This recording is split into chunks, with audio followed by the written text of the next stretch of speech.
Hello সবাইকে। আজকে সকালটা খুব একটা ভালো হয়নি, কারণ সকালবেলা ঘুম থেকে উঠে দেখি আমার ঘন্টুকে রাস্তার কুকুররা খুব বাজেভাবে কামড়েছে। এটা প্রায় দিনকারই ঘটনা, তো কিছু করার নেই, ওরা তো আর বোঝে না।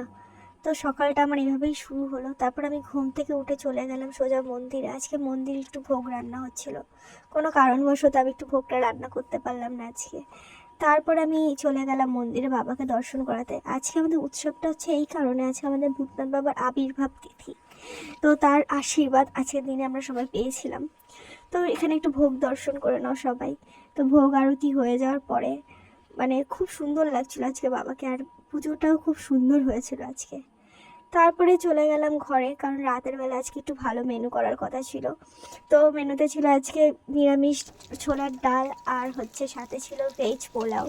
তারপর করে নিলাম গরম গরম বেগুন ভাজা। এটাই ছিল আজকে আমার ভিডিও। কেমন লাগলো অবশ্যই জানিও। টাটা।